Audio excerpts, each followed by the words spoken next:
Hey everyone, and welcome to this explainer. Today, we're going to master what I like to call the ultimate communication trifecta. You see, whether you're consuming a massive amount of information, drafting a highly critical report, or standing up to present in front of a packed boardroom, communication really isn't just one single skill. It's actually a three-part machine. We're going to break down the exact flow of how we take information in, how we process it into our own brilliant thoughts, and then, crucially, how we output it to the world. If you're looking to seriously level up your written and verbal skills, well, you're in exactly the right place. Okay, let's dive into this with a really simple analogy. When you're driving to a brand new place, you'd probably look at a map first, right? Or at the very least, you'd turn on your GPS. You do this so you don't waste time getting hopelessly lost. Well, approaching a new piece of complex reading is exactly the same thing. You absolutely need a strategy to navigate the text before you just slam your foot on the gas pedal. Properly preparing to consume information is our vital first step. So here's our roadmap for today. First, strategies for efficient reading. Second, writing, trimming the fat. Third, building better sentences. And finally, mastering public speaking. All right, kicking things off with Section 1, Strategies for Efficient Reading. This is our input phase. To be a truly flexible and efficient reader, you've got to understand the difference between two highly effective speed reading strategies, skimming and scanning. Just look at the left side of this comparison. Skimming is like swimming. You're moving rapidly across the surface to get a bird's-eye overview of the material. You're definitely not reading every single word. You're just looking at headings, bold text, and topic sentences to get the overall gist.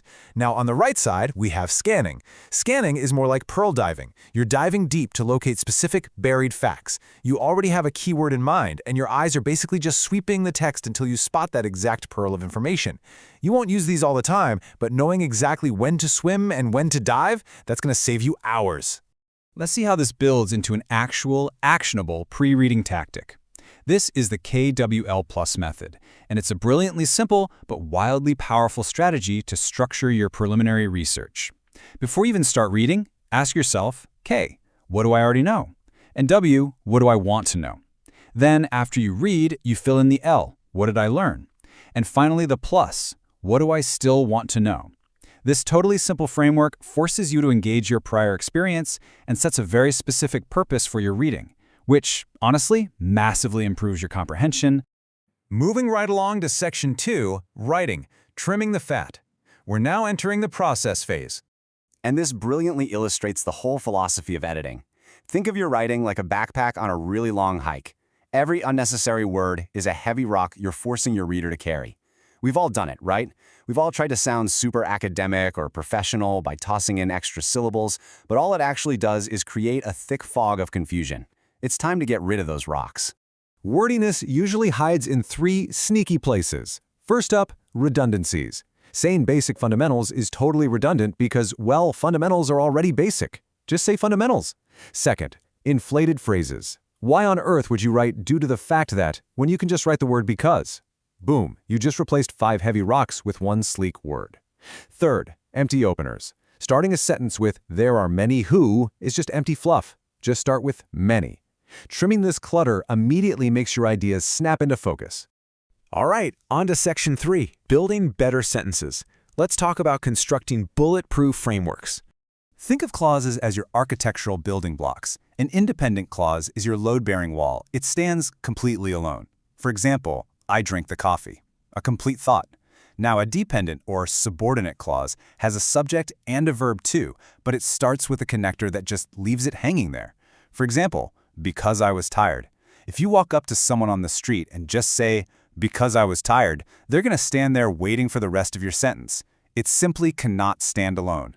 Now, what's really interesting about this slide is how we combine these blocks to create advanced structures. Here's your master comparison table. A compound sentence joins 2 or more independent clauses together. It's a true marriage of equals, and they're connected by what we call fanboys. For, and, nor, but, or, yet, so. You just put a comma right before that conjunction. On the flip side, a complex sentence mixes one independent clause with a dependent clause. They have an unequal balance. One part depends entirely on the other. They use subordinators like if, because, or although. And the punctuation here is kind of tricky. You only use a comma if that hanging dependent clause comes first. Let's test this out with a little puzzle.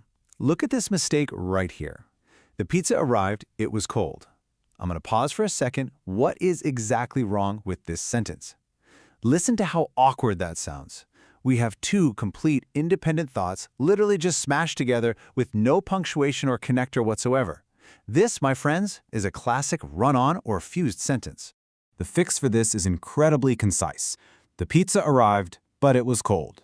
See? We just needed a comma and a fanboy's connector. In this specific case, the word but, to successfully and grammatically marry these two independent clauses into a proper compound sentence. Easy. Okay, here's another challenge for you. I finished my essay, I went to sleep. Is this a strong sentence? Now, it might look okay at a quick glance, but this is what we call a comma splice. You're trying to join two massive independent clauses with only a tiny little comma. But a comma alone isn't nearly strong enough to hold two full thoughts together. It's absolutely going to break. So how do we properly reinforce it? Well, here are 3 exact life hacks to fix a comma splice. Number 1, add a fanboys. I finished my essay, and I went to sleep. Number 2, use a semicolon. A semicolon is actually strong enough to hold them. I finished my essay, semicolon. I went to sleep. And number 3, turn it into a complex sentence by making one part dependent. After I finished my essay, I went to sleep. Master these 3 fixes, and I promise you, your writing will instantly sound exponentially smarter.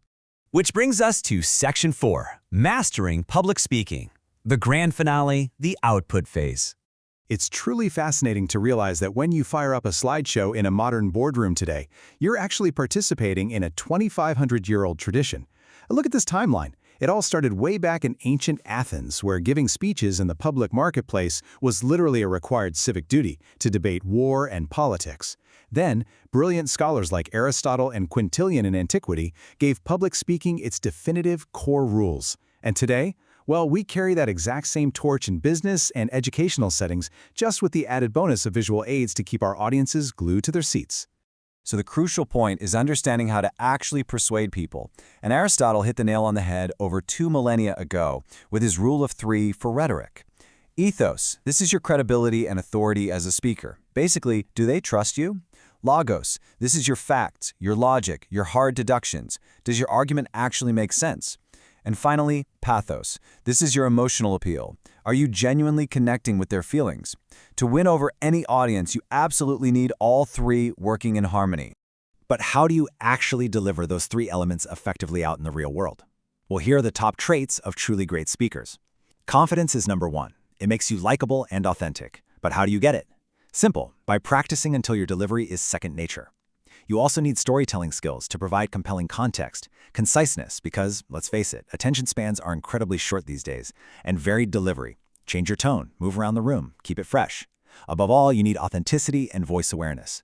Don't sound like a robot that's over-rehearsed. Just be yourself, share your actual experiences, and speak with genuine passion.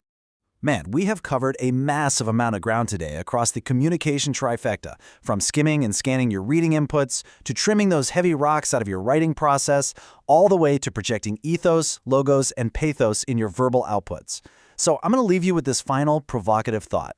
Take a hard look at your own daily routine. Which of these 3 pillars, input, process, or output, is your weakest link right now? Identify it, apply the secrets we've unpacked today, and watch your communication absolutely transform. Thank you so much for joining me on this explainer, and keep learning.